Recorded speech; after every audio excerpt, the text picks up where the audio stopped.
Hai teman-teman semuanya, back in with me Revi Mariska. Kali ini kita bakal bahas tentang pengaruh dari pendaftaran KIP kuliah terhadap kelolosannya. Yap, seperti di judul kita bisa lihat apakah daftar KIP kuliah itu mempengaruhi kelolosan kita, baik itu di SNBP, SNBT, ataupun jalur mandiri, ataupun jalur lain lah ya, kayak SPAN PTKIN, SNPN, yang di Politeknik dan di PTKIN juga. Nah, di sini kita akan bahas itu, dan ini merupakan keresahan dari teman-teman pendaftar KIP kuliah gitu.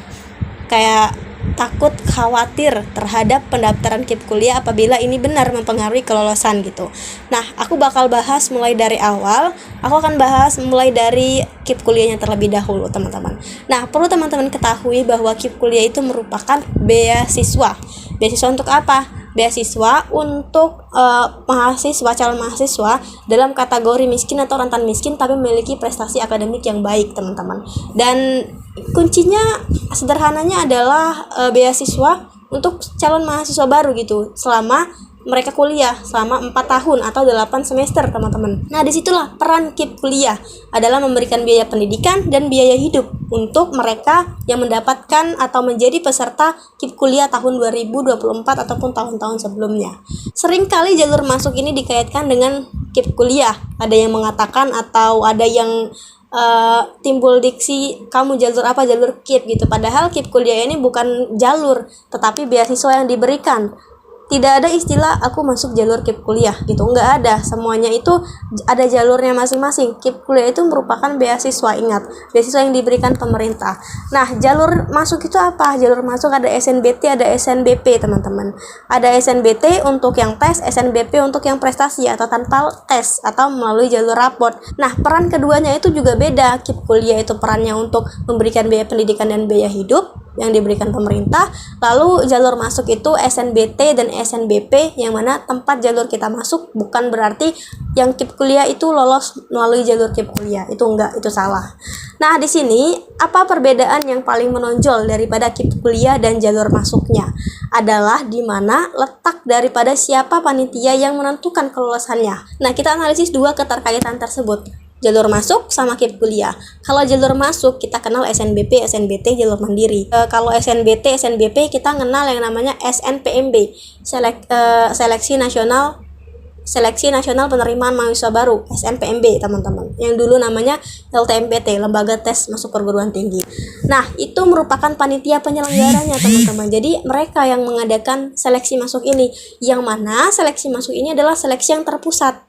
Jadi dari pemerintah yang menentukan kelolosan teman-teman itu bukan dari perguruan tingginya, melainkan dari pusat, teman-teman. Kayak misal SNBP yang mana dikenal dengan istilah jalur raport, dan proses dari penyeleksiannya itu terbilang abstrak, tidak bisa ditebak-tebak gitu teman ya, karena kita hanya memprediksi. Kadang ya ada yang lolos, ada yang nilainya bagus tapi nggak lolos, ada yang nilainya lebih rendah lolos, dan banyak sekali indikator yang tidak kita ketahui secara spesifik dan secara pasti, teman-teman.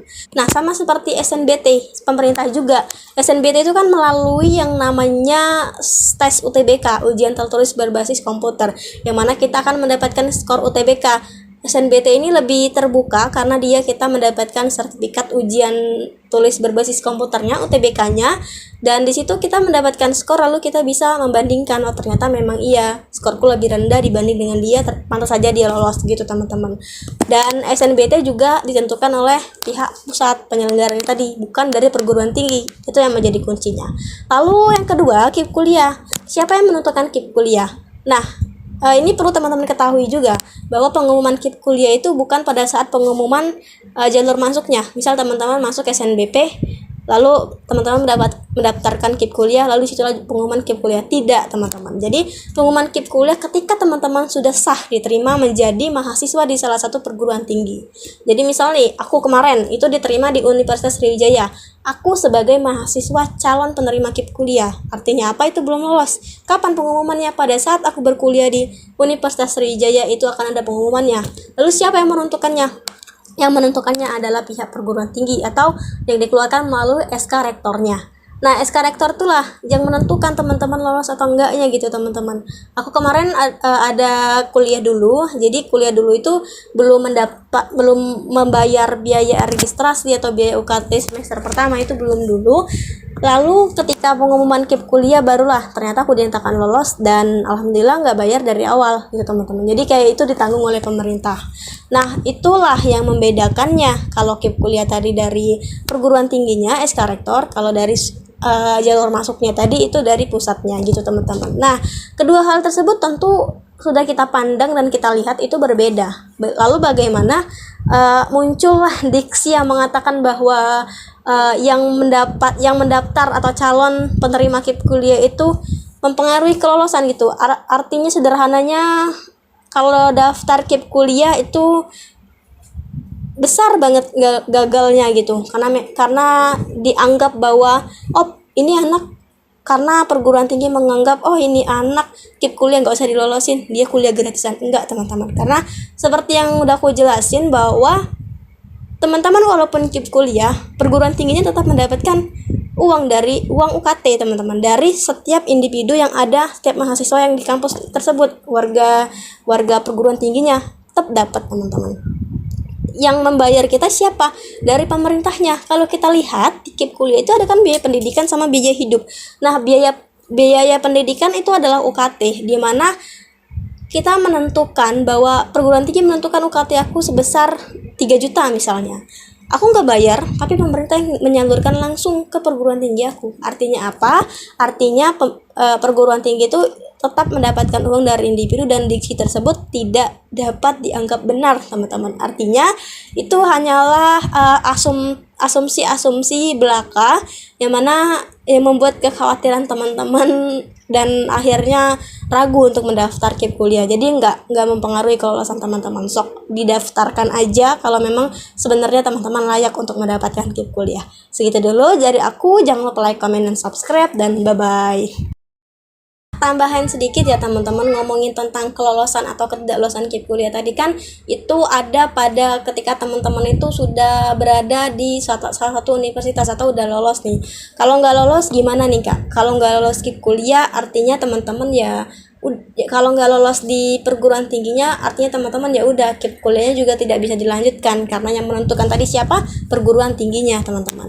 Lalu apa langkah ketika teman-teman ingin mendaftar di jalur lain dan ingin dapat KIP kuliah lagi? Langkahnya sama teman-teman. Langkahnya teman-teman mendaftarlah jalur tersebut, KIP kuliahnya juga dikaitkan dengan jalur pendaftarannya. Misal SNBP, amit-amit teman-teman gak lolos, terus lanjut ke SNBT. Nah sama caranya, kaitkan terlebih dahulu, daftarkan dulu teman-teman di KIP kuliahnya, di website KIP kuliahnya, di akun teman-teman di bagian SNBT.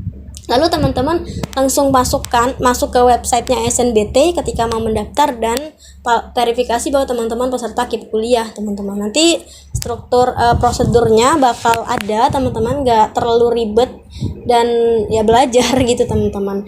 Jadi kalau emang rezeki teman-teman insyaallah bisa dapat ya, bisa dapat KIP kuliahnya.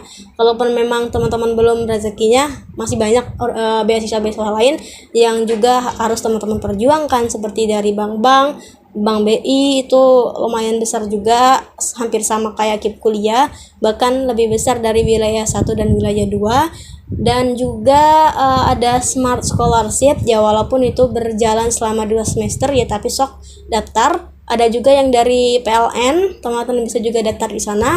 Dan ya itu 3 beasiswa yang populer di kalangan mahasiswa. Mungkin ada beasiswa terpendam lainnya seperti beasiswa unggulan, beasiswa pendidikan beasiswa kejar mimpi, dan beasiswa lainnya. Oke teman-teman, jangan lupa like, comment, dan subscribe. Bye.